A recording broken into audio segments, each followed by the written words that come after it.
Kajian Kitab.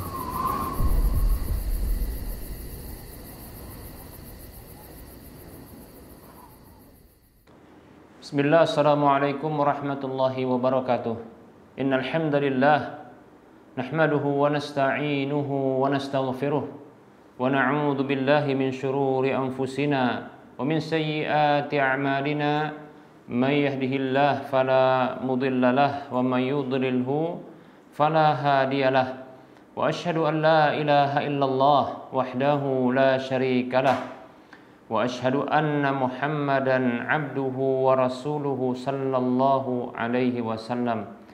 Qala Allah tabaraka wa ta'ala, ya ayyuhalladzina amanu taqullaha haqqa tuqatih wa la tamutunna illa wa antum muslimun.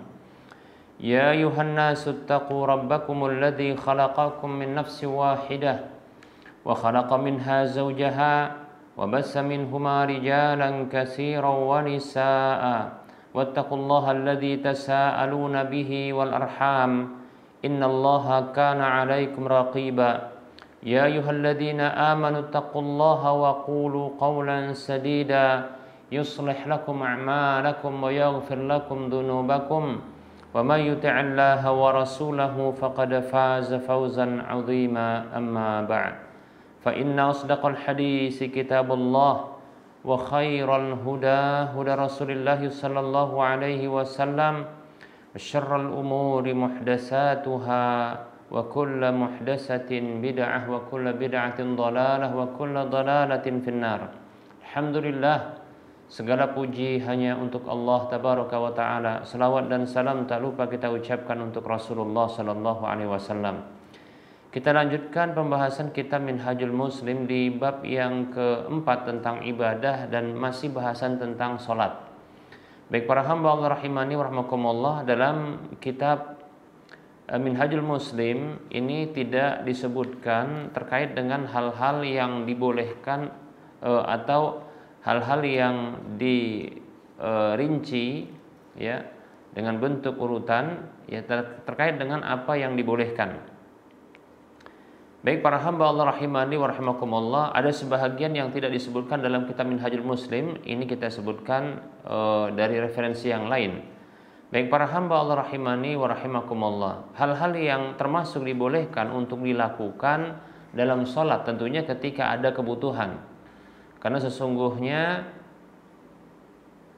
hukum asal dari sholat adalah tenang, tidak melakukan gerakan kecuali gerakan sholat, tidak melakukan bacaan kecuali bacaan sholat. Baik para hamba Allah rahimani wa rahimakumullah, di antara yang dibolehkan untuk dilakukan ketika ada kebutuhan dalam sholat adalah melirik atau menoleh ke kanan atau ke kiri, ya tentunya karena ada kebutuhan. Baik para hamba Allah rahimani warahmatullah, untuk dalilnya adalah hadis dari Jabir radhiyallahu anhu yang mengatakan, istaka Rasulullah sallallahu alaihi wasallam fa sallaina wara'ahu wa huwa qa'idun wa Abu Bakr radhiyallahu anhu yusmi'un nasa takbirahu. Rasulullah sallallahu alaihi wasallam dalam kondisi sakit ya. Nabi Rasulullah sallallahu alaihi wasallam mengalami sakit. Lalu kami salat di belakang beliau dalam kondisi beliau duduk. Karena tidak mampu untuk berdiri atau berat untuk berdiri, maka beliau duduk. Sementara Abu Bakar radhiyallahu an itu memperdengarkan takbir beliau kepada orang-orang. Ya, ini disebut dengan isma, ya. Ya, isma, yaitu memperdengarkan takbir. Nah, dari sini kita dapatkan ya di Masjid Nabawi dan di Masjidil Haram ya ada musmi, yaitu orang yang memperdengarkan suara imam ketika memberikan aba-aba takbir ya. Ketika imam membaca Allahu Akbar, maka maka musmi tadi mengucapkan Allahu Akbar, demikian. Nah, seperti itu. Ini dalilnya. Demikian ya. Baik para hamba Allah rahimani wa rahimakumullah. Faltafata ilaina, lalu beliau pun menoleh kepada kami. Fara'ana qiyaman, lalu beliau melihat ya kemudian beliau melihat kami dalam kondisi berdiri. Jadi Rasulullah karena sakit sholatnya duduk, para sahabat karena merasa sehat sholatnya berdiri. Karena hal ini maka Rasulullah SAW ya itu menoleh melihat kepada para sahabat. Fa asyaru ilaina faqa'adna. Lalu beliau memberikan isyarat kepada kami untuk duduk.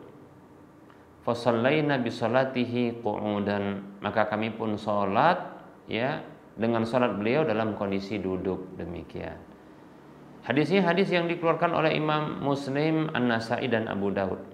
Baik para hamba Allah rahimani wa rahimakumullah, ini dalil yang menunjukkan bahwasanya walaupun makmum itu dalam kondisi sehat,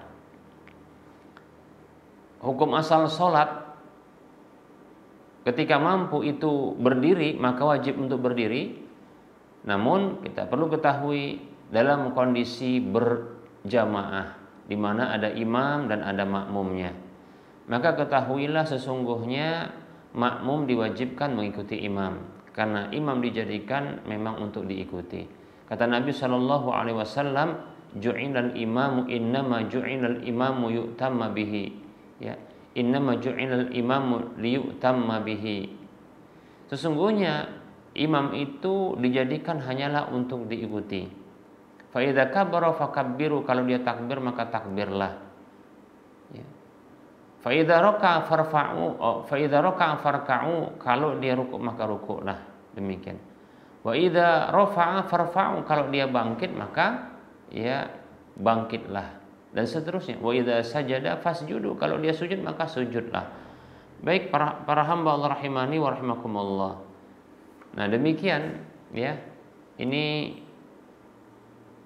wajib bagi makmum ya untuk ikuti imam, walaupun makmum mampu untuk berdiri ya, tapi dia terikat dengan ya mengikuti imam. Baik para hamba Allah rahimani wa rahimakumullah.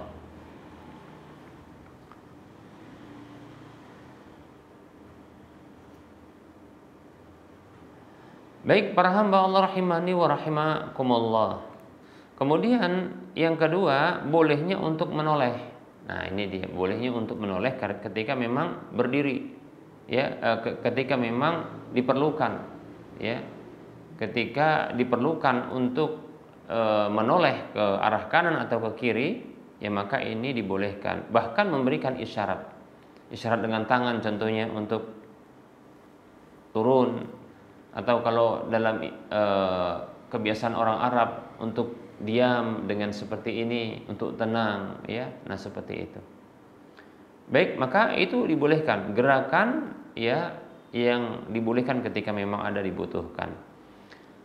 Dalam hadis yang lain, hadis yang dikeluarkan oleh Imam Bukhari dan Imam Muslim serta yang lainnya, dari hadis Sahal ibnu Sa'ad radhiyallahu anhu, faja'a Rasulullah sallallahu alaihi wasallam wan nasu fis salati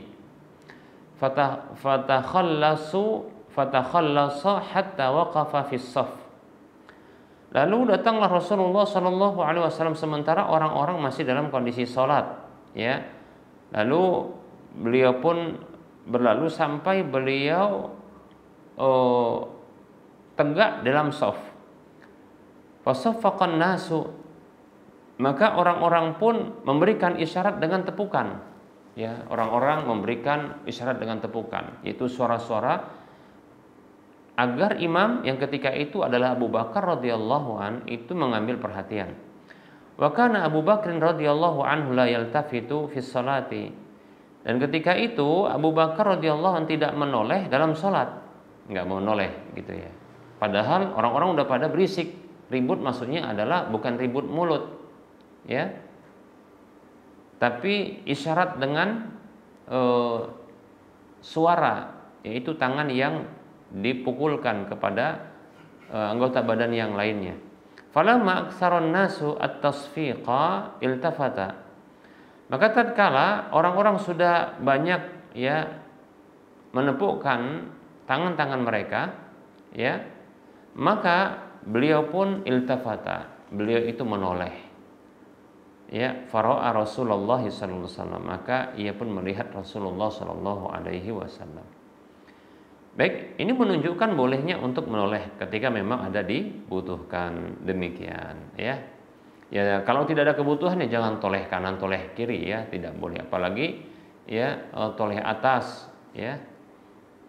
Demikian, sampai toleh ke belakang. Nah, ini tidak dibenarkan. Baik para hamba Allah rahimani wa rahimakumullah. Nah, kalau ada kebutuhan maka insya Allah taala dibolehkan. Kemudian yang kedua adalah memberikan isyarat dengan tangan atau dengan kepala ketika dibutuhkan. Nah, tadi sudah kita beritahu ya dalam hadis yang baru saja kita sampaikan, di situ ada dalil yang menunjukkan bolehnya untuk memberikan isyarat ya dengan tangan tentunya. Baik, kita akan sebutkan hadis yang lain. Ya.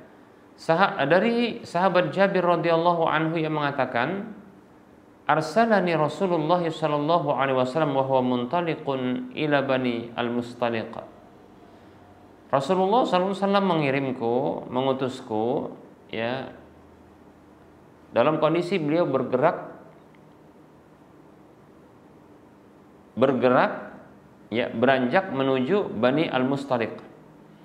Fa ataituhu wa huwa yusalli ala ba'irihi. Maka aku pun mendatangi beliau dalam kondisi beliau itu di atas unta beliau. Jadi Rasulullah pernah SAW itu mengutus Jabir radhiyallahu an dalam kondisi beliau itu masih dalam kondisi beliau menuju Bani al-Mustaliq. Ya.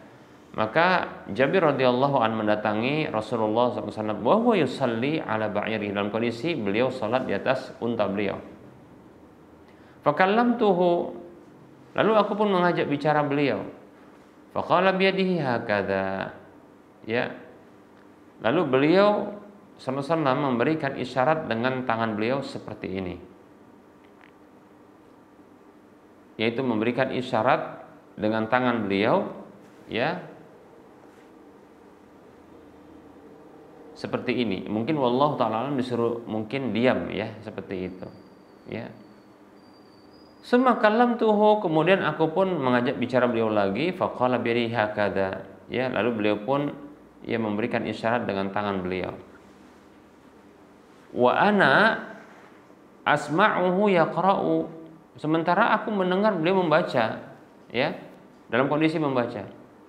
Wa yumi'u bi ra'sihi, dan beliau memberikan isyarat dengan kepala beliau. Jadi ketika ruku begitu ya, beliau kasih isyarat dengan sedikit karena di atas kendaraan sholatnya.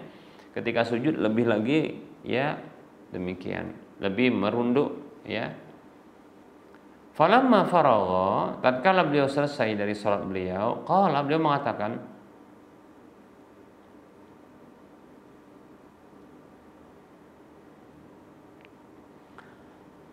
ma fa'altu fil ladzi arsaltuka fa innahu lam yamna'ni min an arudda 'alaika illa anni kuntu usalli. Hadisnya riwayat Muslim dan Abu Daud. Kata Nabi sallallahu alaihi wasallam, tidaklah aku melakukan di dalam apa yang aku mengutusmu, karena sesungguhnya tidak ada yang menghalangiku ya untuk aku membalasmu, kecuali sesungguhnya aku dalam kondisi sholat. Demikian. Hadisnya riwayat Bukhari, riwayat Muslim dan Abu Daud. Baik para hamba Allah rahimani wa rahimakumullah.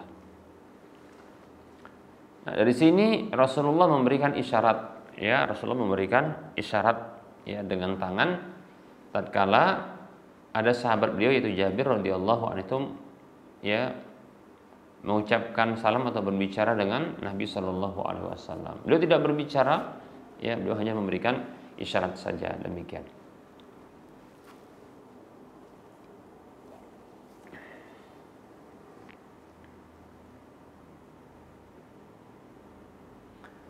Dan ada riwayat juga dari Imam Bukhari, Imam Muslim bahwa Nabi Shallallahu Alaihi Wasallam pernah memberikan isyarat kepada seorang budak wanita yang beliau diutus oleh Ummu Salamah untuk bertanya tentang 2 rakaat yang dilakukan oleh Nabi Shallallahu Alaihi Wasallam yang dilihat, ya, Rasulullah pernah melakukan 2 rakaat tersebut, ya. Jadi Ummu Salamah radhiyallahu anha pernah ngutus seorang budak wanita untuk, ya, bertanya tentang 2 rakaat ini dilakukan dalam kondisi Rasulullah dalam sholat. Nah, seperti itu. Maka beliau pun yang memberikan isyarat. Baik para hamba Allah rahimani wa rahimakumullah. Nah, jadi dari sini bisa kita pahami bahwasanya hal yang dibolehkan ketika ada kebutuhan adalah memberikan isyarat dengan tangan ataupun dengan kepala.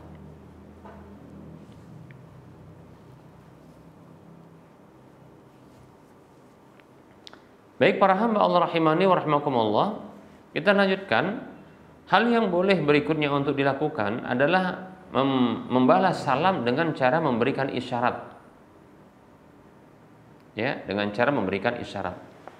Membalas salam orang yang di luar sholat, ya, kepada orang yang dalam kondisi sholat. Nah, adalah dengan cara memberikan isyarat. Jadi orang yang diberi salam itu dalam kondisi sholatnya, dia bisa membalasnya dengan cara memberikan isyarat. Demikian.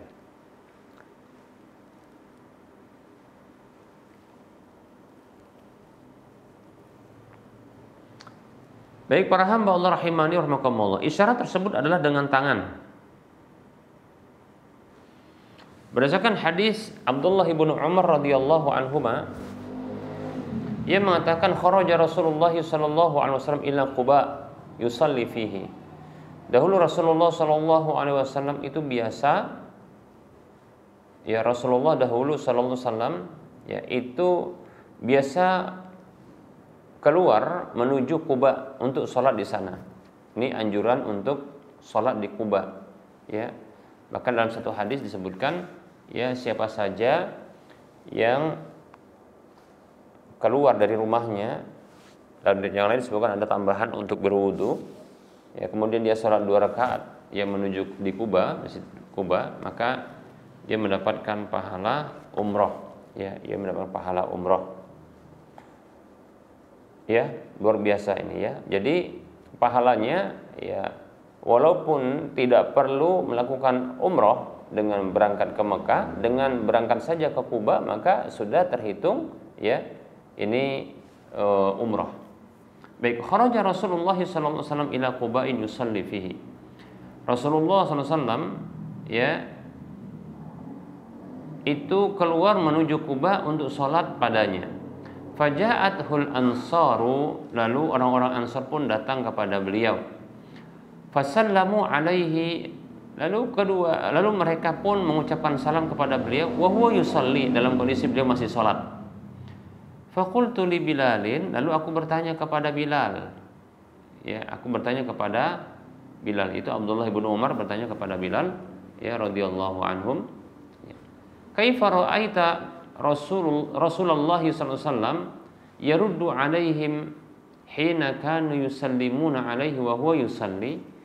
Bagaimana yang kau lihat Rasulullah sallallahu alaihi wasallam membalas salam mereka ketika mereka mengucapkan salam kepada beliau dalam kondisi sholat? Qala, maka Bilal menjawab, hakada, demikian katanya, ya. Wa basata kaffahu wa ja'ala batnahu asfala wa ja'ala dhahrahu ila fawqa. Ya, beliau membentangkan tangan beliau, ya, membentangkan tangan beliau. Kemudian, ya, beliau menjadikan bagian telapak tangan itu di bawah, kemudian menjadikan punggung telapak tangan itu ke arah atas. Nah, seperti ini. Hadisnya diriwayatkan oleh Imam Abu Daud dan hadisnya sahih. Baik para hamba Allah rahimani wa rahimakumullah. Jadi, nah, kurang lebih begitu, ya, cara membalas salamnya. Baik para hamba Allah rahimani wa rahimakumullah. Jadi boleh untuk menjawab salam tapi dengan isyarat, tidak boleh diucapkan dalam kondisi sholat. Kemudian hal yang boleh dilakukan dalam kondisi sholat berikutnya adalah mengangkat kepala dalam kondisi sujud untuk mengetahui perkara yang sedang terjadi apabila memang imam agak panjang sujudnya. Jadi boleh untuk mengangkat kepala ya dalam kondisi masih sujud untuk melihat apa yang terjadi. Baik para hamba Allah rahimani wa rahimakumullah. Ini berdasarkan hadis Abdullah bin Shaddad dari ayahnya Shaddad radhiyallahu anhu. Ia mengatakan kharaja alaina Rasulullah sallallahu alaihi wasallam fi ihda salati al-isya. Rasulullah sallallahu alaihi wasallam itu pernah keluar menemui kami di salah satu dari salat isya beliau. Wa huwa hamilu Hasanan au Husainan, dalam kondisi beliau menggendong Hasan atau Husain, menggendong ya. Fataqaddama Rasulullah sallallahu alaihi wasallam, lalu beliau pun ya maju, Rasulullah sallallahu alaihi wasallam itu maju. Fawada'ahu, kemudian beliau meletakkan ya Hasan atau Husain. Summa kabbara lis-salati wa shalla, kemudian beliau bertakbir untuk salat, maka beliau pun salat. Fasajada baina dhahrani salatihi sajadatan atalaha.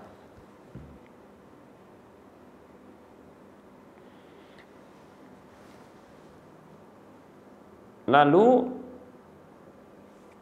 sujudlah beliau di antara salat-salat tersebut dengan sujud yang panjang. Qala abi, maka ayahku mengatakan, farafa'tu ra'si wa idza as-sabiyyu 'ala dhahri Rasulillah sallallahu alaihi wasallam wa huwa sajidun.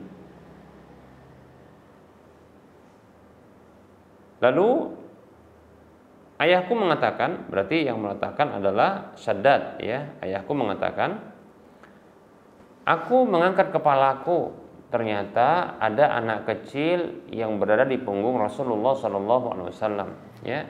Wa huwa sajidun, dalam kondisi beliau sujud. Faraja'tu ila sujudi, maka aku kembali kepada sujudku. Demikian. Falamma qada Rasulullah sallallahu alaihi wasallam as-salata, qala an-nabiy sallallahu alaihi wasallam, maka tatkala Rasulullah sallallahu alaihi wasallam itu menyelesaikan salat beliau dalam kondisi, kita ulangi ya, falamma qada Rasulullah sallallahu alaihi wasallam as-salata, maka tatkala Rasulullah sallallahu alaihi wasallam itu menyelesaikan salat, qala an-nasu, maka orang-orang mengatakan, ya Rasulullah, innaka sajadta baina dhahrani salatika sajadatan ataltaha hatta dhananna annahu qad hadasa amrun aw annahu yuha ilaika. Maka orang-orang pun berkata, wahai Rasulullah, sesungguhnya Anda sujud di antara salat tersebut dengan sujud yang panjang, sampai-sampai kami menyangka bahwasanya telah terjadi sesuatu ya, atau sesungguhnya Anda mendapatkan wahyu. Faqala, maka beliau mengatakan sallallahu alaihi wasallam, kullu dzalika lam yakun, masing-masingnya tidak benar ya, bukan begitu. Walakinna ibni irtahalani ya, akan tetapi anakku ini, maksudnya cucuku Hasan atau Husain, yaitu menunggangiku. Fakaritu an u'jilahu hatta yaqdiya, maka aku tak suka aku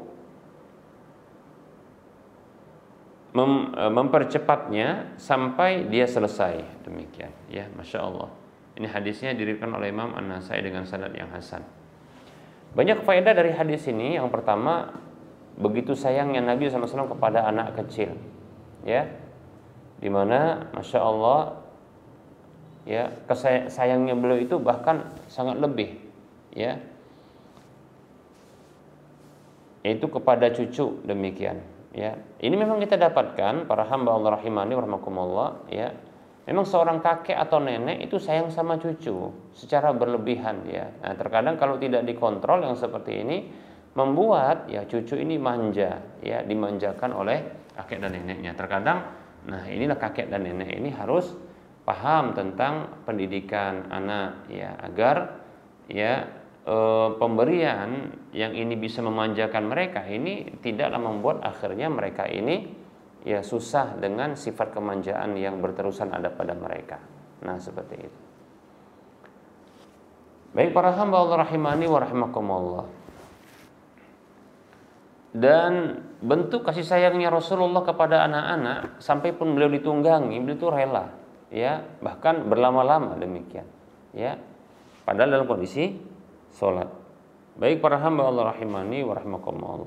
Nah, ini menunjukkan bahwasanya ya bolehnya untuk mengangkat kepala ya dalam sujud untuk mencari tahu apa yang terjadi ketika imam itu memperpanjang sujudnya, demikian. Baik. Kemudian para hamba Allah rahimani wa rahimakumullah, hal yang berikutnya, bahkan ini yang terakhir ya, hal yang dibolehkan yang terakhir ya adalah melihat kepada mushaf. Ya. Jadi dalam kondisi sholat itu boleh untuk melihat mushaf, membaca mushaf tersebut, membaca dari mushaf Al-Quran tersebut. Ya, ini dibolehkan. Jadi kalau kita dalam kondisi sholat boleh buka mushaf Quran, membacanya pada mushaf Quran, nah, itu dibolehkan. Ya, ketika dibutuhkan, contoh dibutuhkan karena memang seperti momen tarawih yang panjang-panjang demikian. Sementara dia tidak hafal, ya, maka boleh dia melihat mushaf Quran. Baik para hamba Allah rahimani wa rahimakumullah. Ada riwayat hadis dari Qasim radhiyallahu an, anna Aisyah radhiyallahu anha kana taqra'u fil mushafi fatusalli fi Ramadana. Baik, dari Qasim radhiyallahu rahimahullahu taala bahwasanya ya ibunda Aisyah radhiyallahu anha dahulu pernah membaca ya mushaf, lalu beliau sholat di bulan Ramadan.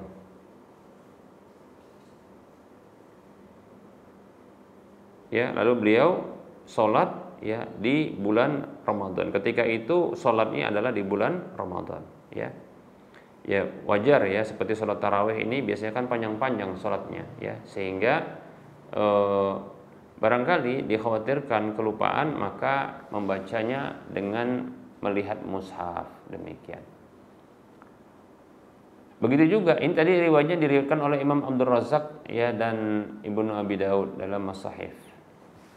Kemudian ada riwayat yang lain ya dari Qasim, ia mengatakan la ba'sa bil qiraati dari Qasim mengatakan kana ya ummu Aisyah radhiyallahu anha abdun yaqra'u fil mushafi.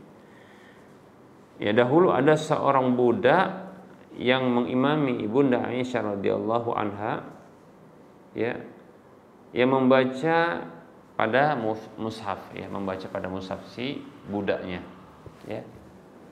Baik, nah ini menunjukkan bahwasanya boleh membaca ya mushaf Quran dalam kondisi sholat, ini dibolehkan, bukan sebuah yang terlarang. Namun perlu diketahui, ya adapun dalam sholat fardu maka ini tidak boleh. Ya dalam sholat fardu maka ini tidak boleh demikian, karena tidak perlu, tidak ada keperluannya. Mengapa demikian? Karena sholat fardu ya tidak disyariatkan untuk panjang-panjang. Ya sholat fardu tidak disyariatkan untuk panjang-panjang. Ya kata Nabi SAW, man amman nasa ya kata Rasulullah SAW ya idza amma ahadukum falyukhaffif, ya. Idza amma ahadukumun nasa, ya, falyukhaffif. Siapa saja ya di antara kalian yang atau apabila salah seorang di antara kalian itu mengimami orang-orang, maka hendaklah dia ringankan. Fa inna wara'ahu, ya, karena sesungguhnya di belakang dia itu ada orang al-maridha, orang yang sakit, dzal hajati, orang yang punya kebutuhan, ya, dan seterusnya demikian, ya. Oleh karenanya jangan panjang-panjang, sehingga kalau nggak ada kebutuhan panjang-panjang berarti yang pendek-pendek, yang sesuatu yang diketahui, ya, ayat atau suratnya dalam salat wajib. Adapun dalam salat sunat memang ini panjang-panjang, ya. Maka kalau seandainya berjamaah, maka seandainya melakukan komitmen, kesepakatan dengan makmum bahwa kita akan melakukan salat panjang dalam salat sunat, tentunya tarawih. Kalau tidak, ya, maka ya kembali kepada asal. Sehingga bolehnya panjang-panjang dalam salat ini mengakibatkan mungkin barangkali tidak hafal surat atau ayatnya, sehingga boleh untuk melihat kepada mushaf. Wallahu taala alam. Insyaallah taala pada pertemuan yang akan datang kita akan lanjutkan terkait dengan hal-hal yang dibolehkan dalam salat untuk dilakukan, itu terkait dengan bacaan-bacaan, ya. Jadi bacaan apa saja yang dibolehkan di dalam kondisi salat, insyaallah taala kita akan lanjutkan pada waktu pertemuan mendatang insyaallah taala. Baik para hamba Allah rahimani wa rahimakumullah, kita mencoba untuk menjawab satu pertanyaan saja, ya.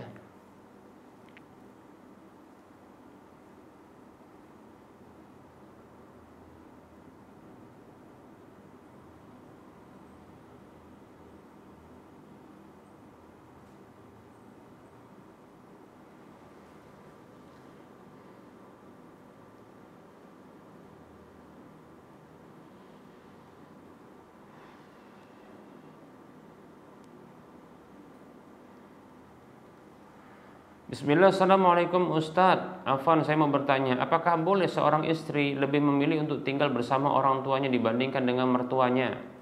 Dikarenakan kalau tinggal bersama mertua banyak ketidakcocokan. Untuk ngontrak suami belum mampu, tetapi suami dia lebih ingin untuk tinggal bersama orang tuanya. Dikarenakan orang tuanya sudah tua dan suami ingin membantu orang tuanya untuk berjualan. Bagaimana pendapat Ustadz? Syukran jazakallahu khairan Ustadz. Demikian.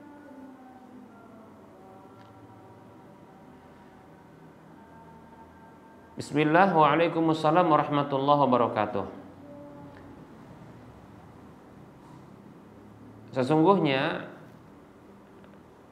di antara hak istri adalah memberikan sukna, yaitu tempat tinggal. Dan itu harus sesuai, ya, dengan persyaratannya. Ya, apabila dia mempersyaratkan, ya, tidak boleh untuk bersama, ya, mertuanya, yaitu orang tua sang suami, maka tidak mengapa, ya, itu syaratnya, ya, demikian. Tetapi nanti dia wanita seperti ini, ya, wanita seperti ini jangan sampai nanti dia, ya, ketika dia punya anak laki-laki, lalu ada anak, lalu istri dari anak laki-lakinya juga mempersyaratkan yang sama agar dia tidak bersama dengan mertuanya, dia harus terima. Nah, ini masalahnya adalah kita dapatkan ada sebahagian, ya, wanita dia mau enak-enaknya saja. Enak-enaknya saja itu begini maksudnya. Ketika dia berstatus istri, maka dia karena punya hak, maka dia memilih untuk tidak hidup tinggal bersama dengan mertuanya, yaitu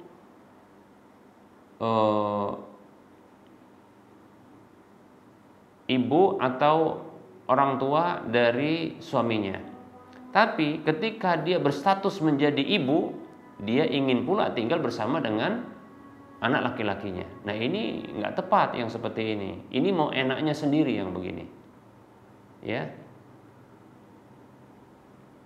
Baik ya. Demikian. Nah, ini sifat individualis ya yang tinggi bagi wanita tersebut, dan ini adalah sifat jelek buruk ya, demikian. Nah, seperti itu. Nah, sebagaimana ketika ya seorang istri dia mempersyaratkan ya untuk tidak tinggal bersama dengan ibu mertuanya, maka tidak mengapa, itu hak dia, demikian. Nah, kalau dia ingin tinggal bersama dengan orang tuanya, maka itu mungkin kenyamanannya ya. Tapi permasalahannya adalah, nah di sini yang kita dapatkan ketika masing-masing ya ingin ya untuk tinggal di rumah masing-masing orang tuanya, sehingga tidak akan ketemu. Memang yang ideal adalah suami istri ini nggak numpang ya. Sebuah keluarga itu hidupnya tidak numpang di mertua, nggak numpang di orang tua. Nah, seperti itu. Mandiri. Nah, seperti itu. Adapun dalam hal berbakti, membantu berjualan, ya, berbakti membantu kebutuhan sehari-hari, maka ini bukan sebuah halangan, ya. Ya, pilih saja tempat tinggal yang terpisah dari orang tua atau mertua, tapi berdekatan, sehingga nanti bisa membantu, demikian, ya. Maka hendaklah ini dibicarakan dengan baik ya. Wallahu ta'ala alam. Afwan wa anta fajazakallahu khaira. Baik para hamba Allah rahimani wa rahmakumullah, barangkali ini saja yang bisa kita sampaikan. Mohon maaf atas segala kekurangan. Yang benar datangnya dari Allah Subhanahu wa taala, maka ambillah dan amalkanlah. Adapun yang kurang dan keliru, maka ini datang dari saya pribadi, bisikan syaitan, maka abaikan, tinggalkan, dan jangan lupa dimaafkan. Kepada Allah saya mohon ampun, dan kepada para pemirsa dan para pendengar sekalian saya mohon maaf.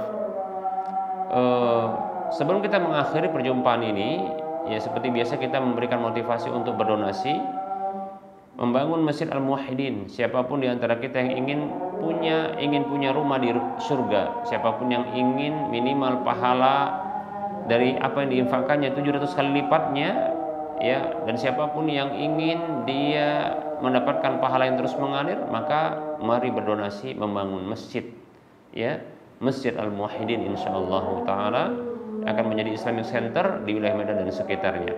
Mari transfer ke nomor rekening Bank Syariah Indonesia di nomor 7127485555 atas nama Yayasan Lajnah Dakwah Medan, kode bank 451. Semoga Anda termotivasi dan semoga bermanfaat. Mohon maaf atas segala kekurangan. Kita ketemu lagi di lain kesempatan. Sallallahu ala Muhammad wa ala alihi wa ashabihi ajma'in. Subhanakallahumma wa bihamdika asyhadu an la ilaha illa anta astaghfiruka wa atubu ilaika walhamdulillahi rabbil alamin. Wassalamualaikum warahmatullahi wabarakatuh.